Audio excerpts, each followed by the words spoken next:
Hey, welcome back to the Truth of Transformation podcast. Now, today I'm going to do three different things. The first thing that I'm going to do is actually read you an email exchange between myself and a client that I'm currently working with, because there is so much in the power that was exchanged in these emails that I know for someone out there who is struggling with weight, struggling to gain consistency, and in this consistent avoidance pattern where sabotage is just the name of the game, and you're almost just used to it, buying into this belief that it's not going to change for you. Like, this is going to be powerful. The second thing that I want to cover is what I personally find is the one thing that you have to do in order to completely transform. And it's something that I have somewhat touched on, had a guest somewhat touch on, but it is so beyond the norm for people to cover. And I think it's just because we avoid it. And when what we avoid creates a void, creates a gap within us. And I always like to say, what you hide brings a hole inside. It truly does burn a hole deep inside of us, one that we have to fill. And oftentimes we fill it with food. You know, we fill it with some other form of sedation technique. And so this is the one thing that if you're willing to go on this journey with me, and I'm going to be extremely vulnerable on this one, share some insights about my life and how it was able to completely help me transform and transform my relationship with even food, right? Especially with food. And so if you're willing to do this, the upside is beyond powerful. So I encourage you to listen. And then the last thing I'm going to do is touch on a post that I did, which kind of spawned from this original email series and this acceptance of self. And it was one that I just wrote, right? Just wrote and posted, which I'll do quite often because I know it'll affect someone out there. But this post, I mean, the amount of likes and comments and shares kind of blew my mind. So clearly it is something that resonates, and so some structure for you to put into place in your life. So without further ado, let's just straight get into it, my friends. So I want to just read these email exchanges, and you can hear the power of my voice as I do this and what this means. All right. So first email was from this client. We're week 3 into their program. Obviously, their name and everything is going to be hidden. I'm not going to share any of those details. But it was as simple as this. Workouts were off my normal last week with travel and entertainment. Only got 2 workouts versus 3 to 4 normal, and way off on calories with multiple desserts, alcohol, etc. I'm struggling, to be honest, with nutrition while traveling, with long days at work and company provided meals that aren't ideal and very tempting, sabotaging a lot. I'm in, and I'll leave the city out for the next few days, then turn around to go to this city. Already stuffed myself twice the last couple of days and haven't even worked out. Gonna maybe do something in the morning. Not sure where to go from here. Just totally mentally, physically fried. Any ideas, right? So I took some time to actually just listen to what the client was saying and how they were saying it. And the reason I'm sharing this is because there is probably some of this language going on with you in your life right now. And this is the difference. This is the key identifier for you, which can open up kind of Pandora's box, because the mind is going to have 80,000+ thoughts per day. 80,000+ thoughts per day. And most of them are recycled. They are thoughts that you had yesterday. They are a repetition of what you have thought about before, be it negative, be it positive, be it, I'm going to get up and I'm going to brew coffee, and then I'm going to go pee, and then I'm going to sit in my same spot, and then I'm going to scroll social media, check email, get a little stressed, rush off to work. Right? We're going to have the same thoughts, which lead to the same behaviors. And it is these thoughts that I think are just so critical, because they determine the words that we are going to use, the language with which we speak. And that's where we can catch things. With so many thoughts actually flying through our head, we can't catch them all. And that's totally understandable, because half of them are just craziness, negative craziness. And so what we can learn to identify, what we can learn to become aware of, right? And awareness is something you'll hear me constantly talk about, because that's where change truly starts. That is the roadmap with which we can use for the gateway, the rest of our success, right? Analogy city over here, but you get what I'm saying, is that our language is so incredibly important. And so I just focus on that with clients more than anything else, because our language is going to, can't talk myself, speaking of language, but language is going to determine your actions repeated are going to solidify your beliefs and lead to more behaviors that match those outcomes. And that's your identity. That's what it is, right? And so if we can catch it at the thought level, great, but it's really challenging. But at the language level, we can evaluate how we speak and the words that we are using and be able to stop it there or course correct or redirect. And so that's what I really wanted to point out to this client. So I started off by saying, hey, reread your email. There's a lot of avoidance within those phrases. This is completely unconscious, and I only pointed out to bring it to the forefront of your awareness, not from a place of judgment, right? This is coaching, you guys, and I'm not trying to pat myself on the back in any way, but I'm trying to highlight that this is what is needed for you to make change, and this is what is missing from most programs, most coaches out there. Yes, the food is important, but beyond that, the real change happens at this level. So my next line, you'll notice each line is a statement without ownership. Instead of saying my workouts, they are just workouts. Instead of saying I only got, it's only got. The ownership is transparent as you share your struggle, right? And you noticed that too when I was reading that. And then he jumped ahead as I was talking to you guys. And then it was superseded by the guilt, which is why the next line read, sabotaging a lot, right? So you can hear that, right? Workouts were off my normal. There was no ownership in it. It was in denial to try and create this separation, this disconnection, and to be able to dismiss how hurtful and hard that was, right? When we don't have to take ownership over it, you know, and you can catch these in texts from people that you love. How often have you heard like running late, be there in 5? Running late is an avoidance of taking ownership over it. It's not I'm running late. And a lot of that is unconscious, and it may be true, but sometimes it's leading us to realize that there's not some truth in there, right? Well, why are you running late? Obviously, I wasn't important enough for you to leave on time and be here when you said you were going to be here. And that may be the reality. There was something else that took precedence. And so that happens within our own language to ourselves. And that is the most important thing. It is not about what it is to others, but it is to ourselves. And we're going to get to that as to that part 3 I was talking about. So just to kind of continue on, it's why that next line read sabotaging a lot and doesn't have any possession over that sabotage. So there was no desire to change within all of those lines. It was an admission probably out of past Catholic way guilt, because that's how this individual was raised. So I definitely can send some empathy towards that. It is a lot of years of programmed behavior, right? But there's no ownership over the sabotage. The ownership came when talking about the struggle. Like, no problem saying I'm struggling with nutrition and travel. I am struggling, but there was no I in front of the other things. And so I just want to point this out so that you can catch this within your own language, within your own verbiage as you are so trying to make the changes, right? And so I said, it could be dismissed as a casual language thing for quick communication, because that's what we'll often do. I was just trying to type really fast. But I believe it's your unconscious mind trying to disassociate from the pain that it would cause you to admit that there is a need to be on track with this stuff. Your body is your gateway to power. There's most certainly a correlation between skipping workouts and then eating to coincide as a byproduct. Get back on track with training, and you'll feel more aligned. It's your keystone. It's the one that holds up the arch and then allows nutrition and everything else to follow suit. It is about something. It's not about everything. It is about 5 minutes, not about an hour long. What could you get to get the win? We use food and alcohol as a way to sedate ourselves when we aren't able to be in the present moment. Where are you? The future? The past? This is an avoidance of feeling the present, which is why the void of that avoidance must be filled. And in this case, it's with food. It's with alcohol. It is avoiding that feeling of being present. And so the body is creating this need for being here. Instead of an all or nothing approach, it just turns into all of nothing. And we have to kind of realize that the micro leads to the macro. So the response was pretty clear. You're spot on. I worked out this morning and I feel a shit ton better because I said I would. Not really surprised.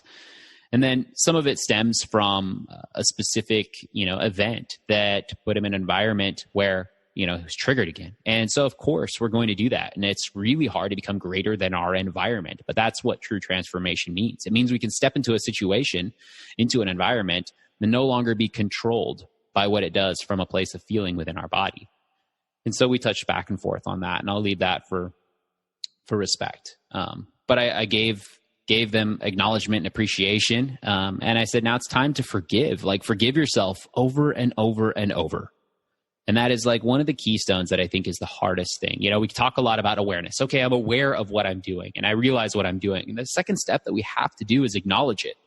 We have to acknowledge, all right, well, this is what I'm doing and this is what I need to do. So that gives us the plan. That gives us the path, right? Because without a plan, we are giving ourselves permission to drift, giving ourselves permission to sabotage. We really are, right? We said like, oh, but I'd like to have a little bit of flexibility, but we avoid making a plan so that we don't have to let ourselves down to not follow it. That's all that really is. It's an unconscious belief that if we have a plan, we're going to let ourselves down if we don't follow it. But without a plan, we're going to sabotage. So it's this backwards thing inside of our head, and we just have to kind of admit it and acknowledge it. And then from acknowledgement, we can go to a place of forgiveness, and we can forgive ourselves over and over and over again. We can forgive our parents, right? We can forgive our mom for constantly being on a diet. And so therefore we believing that a diet was the only way that we operated as a human being, that we needed to be on a diet. Because if we looked at someone and they weren't that big by our standards, and we looked at ourselves and we thought we were big and they were on a diet, well, then of course that's going to solidify the belief inside of our heads that we are fat. It's not necessarily true. It's not true at all, actually, right? And then we buy into this belief like, oh, let me make an excuse, right? I need variety. Bullshit. Like, let's actually look at what you're eating. And we did this with this client. We looked at it, right? Same 2 breakfast options every single day. Same 2 morning snack options every single day. Same 3 rotating lunch options every single day. And then about 5 or 6 different dinner options that kind of rotated. Do we need variety? No, we just believe we do because we want the flexibility. We want autonomy to be able to choose whatever it is we want whenever we want it. And so we avoid making a plan because we think we're going to have to be locked into that thing. But if we understand the principles are what are able to derive the results long term. And so we created a simple method with 3 breakfast options, 4 snack options, 5 lunch options, and 6 dinner options that took exactly what he was eating. And we just made them a little bit healthier. We made them so that they fit within the alignment of what he actually liked and the way that he liked to eat them. And we just made them healthier. We made them in a place where he was still going to get the win.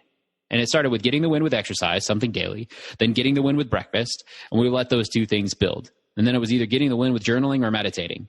That choice for that day based on that circumstance, so that it was some sort of release physically, some sort of win emotionally, right? And some sort of connection through journaling or meditation.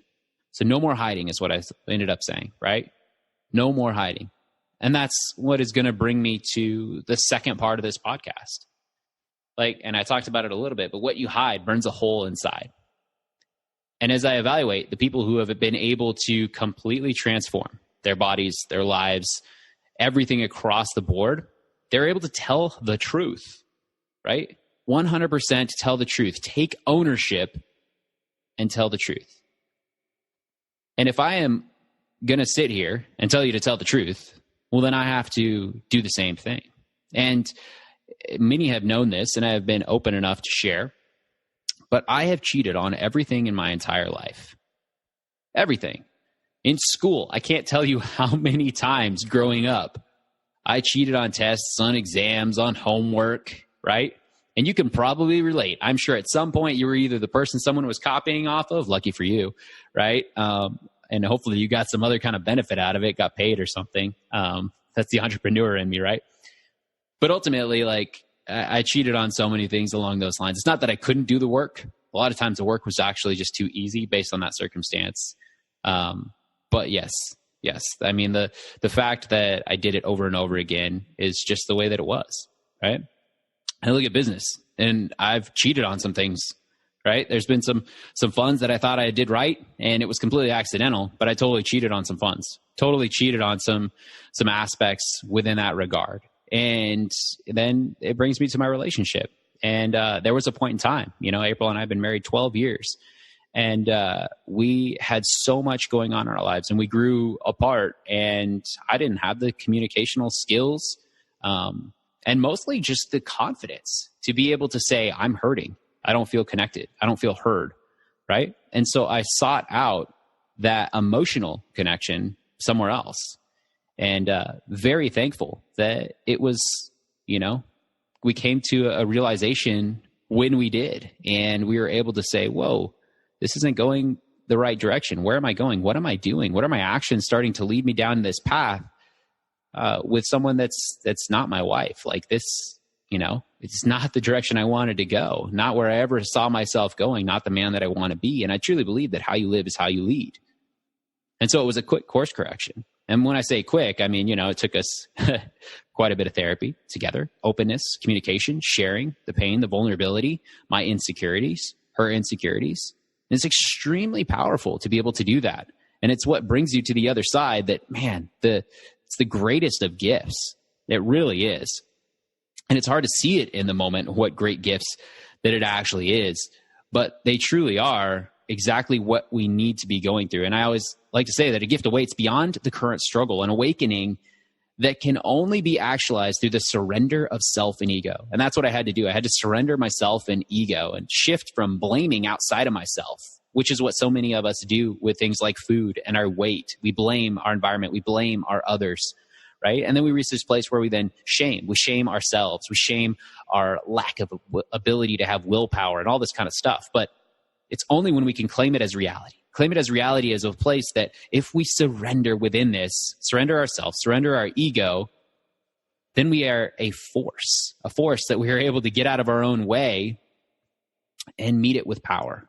And it's absolutely powerful, right? It's a place where growth and expansion can happen. And that's a place that you have to be able to reach to truly transform. And I do say have to, right? Because otherwise you're blocking at the ego level and just going to completely come all the way back. And so the reason I'm sharing this is because the truth of what it takes to transform is to be truthful, 100%, no hiding with yourself, with reality, to be able to share openly with yourself. You don't have to go on a podcast like I'm doing right now and share some of the deepest, darkest secrets that you've gone through and the struggles. But you have to be able to expose that truth to yourself, because without that, you'll continue to sabotage in the same way. And when I was able to say, wow, I've cheated on everything that has been important to me in my entire life, including college, my friends, including college. No deny, April took, this is on public podcast here, my friends, but April took some of my courses for me to finish while I was working full time and trying to take the other ones. So there you have it. So you can literally hear me say I have cheated on almost everything in my entire life. And so when I realized that and I accepted that, right, and I found it as a gift so that it wasn't who I wanted to be and just got out of my own way, I stopped cheating on food, right? Stopped cheating on my diet. And I do say diet, who cares? It's just a word, right? But when you can be 100% truthful and honest with yourself about where you're at and about where you want to go, about what you've done, then it's a lot easier. But how we do anything is how we do everything. So to continue to hide that aspect of myself, to continue to live in with that, to continue to use it as a place to blame her for what maybe she didn't do or what I didn't do, or shame myself for the actions that I took, that would just lead to more sedation through food, more sabotage through some other aspect, right? And so you have to be able to let all of that go. But the only way you can let it go is to meet it with 100% truth and acceptance. Do that, and we're on the path. And so then that brings me to part 3, right? So after you finally get real with yourself, 100% real with yourself about acknowledging where your language has been, that you're maybe in denial and not even taking ownership. There's no I in front of these different things, right? And it's just excuses for the reality and trying to say, like, I need more options for food. I need more variety, like a coaching client that I was working with there, who's, by the way, the last 3 weeks have been fire, like on top of the game. Amazing turnaround. It's so powerful, right? Because we were willing to have those conversations, tell the truth, 100%. But that's the thing that you got to do second. But the last thing is to make a promise to yourself. You know, so often we talk about like, oh, we need to, be committed. And if you're not committed, you're not willing to do the work and it's your own fault. Well, here's the reality. Like, you have a lot of commitments. Probably have family as a commitment. Probably have work as a commitment. There are multiple things that are commitments. And sometimes commitments are going to fall by the wayside. And yes, I do like to say have a few non-negotiables, and for me, it's working out 3 times a week. I've got a client, non-negotiable, 2 minutes of working out every single day. That's all that schedule allows. That's how insane that schedule, being full-time, more than full-time, working mom, right? With a part-time business she's launching and 2 extremely busy kids, like, schedule's nuts. And so we get 2 minutes a day. Huge freaking win. No shame, no beating up, no negativity. It's awesome. And so commitments are where they need to be at this season and time in your life. And it's accepting that. And that's beautiful in what it is. But that's why we need to make a promise to yourself. Because in reality, you probably make a lot of promises to a lot of people, promises to your kids, promises to your spouse, promises to people at work, promises even to your friends. And you keep those promises. But it's when you break the promises to yourself that we lose trust in ourselves. And the more we lose trust in ourselves, the less likely we are to actually follow through the next time we say it. And we get to this place where we don't want to make any more promises to ourselves because it hurts. Because we've let ourselves down so incredibly much and often that we fear making another promise to ourselves.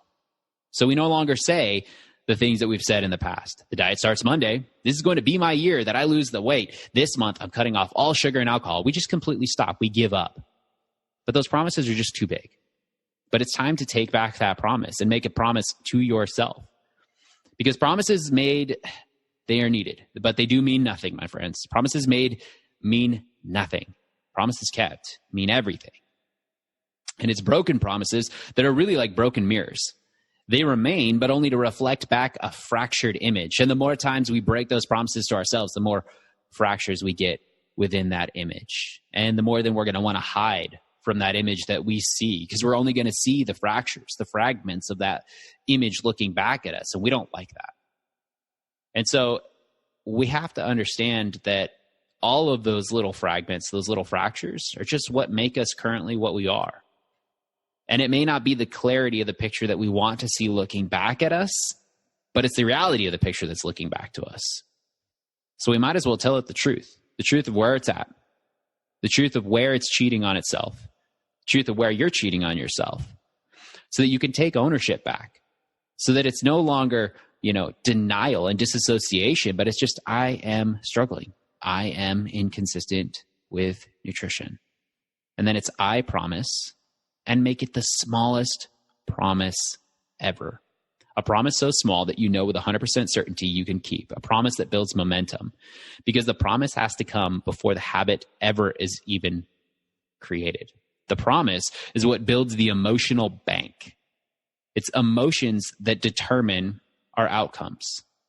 So we have to make that promise to build that emotional bank. And then once we build that emotional bank, then we can start applying some tactical elements when it comes to nutrition, be it tracking calories, macros, be it actually tracking from a compliance standpoint. And then we can get to a place where we've lost the weight. We understand the emotions of why we're eating, when we're not eating, what our behaviors are, how our environments are changing us, and we can start to intuitively eat.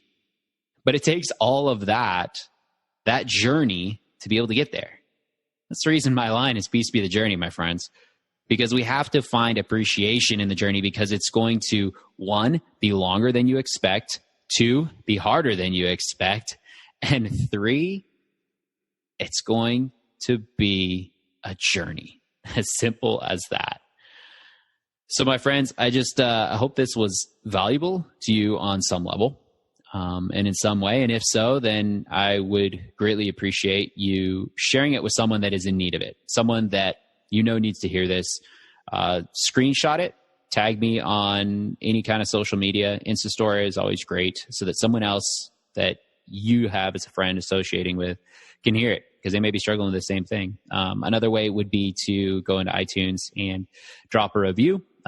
Always would love and appreciate that. I do read them and take them to heart. Greatly appreciate them. And I could just tell you to do 5 stars, because that's what podcast people do, right? So being truthful and honest there, that would mean a lot. And then the last thing is, if you are ready to go on a journey that truly helps you transform, and, one that we actually do look and work through this emotional baggage that you have, the food sabotage, the stress eating. Like, this is the stuff that I focus on. And this is why I don't work with a lot of people, not because I wouldn't want to, full transparency, love to help more people, but it's because not many people are willing to go on this journey. Yeah, you'd love to change, but not enough in order to deal with the hard stuff, to actually lean into the pain, to actually be able to come out the other side. Because all of this, all of life is not happening to you, my friend. It's not even happening for you. It's happening through you. And when you want to grow, when you're willing to expand and you're willing to go into the fire and accept the pain and be able to look at it for what it is, then and only then will we be able to transform. Only then will we be able to let go of the past stories that have been holding you there, the excuses. And so it is going to be a challenging journey, and that's why I am blessed with only a few people at a time. The right people show up at the exact right time, and it is an amazing journey, each and every one, which allows me to go that deep. So I say all of that to just put that offer out there. If you would like to begin a 90-day transformational journey that is one that you have never been on before, my friends, and completely gain traction with nutrition, stress, and fitness, then reach out. Joseph at truthoftransformation.com. You can also reach out via the website, and I'll put all that in the show notes. All right, my friends. Again, hope this was helpful and a little bit off script from the normal podcast show, but sending you nothing but love, light, empathy, peace, and joy. Peace be the journey, my friends. Coach Joseph, I'm out. All right, my friend, that concludes another great episode. And I wanted to say thank you. Thank you for going on this journey with me, going down this path as you and I continue to explore and uncover the truth of what it takes to completely transform. And now you've got two assignments. And the first one is it's really important that you take action on one thing that you heard from today's message.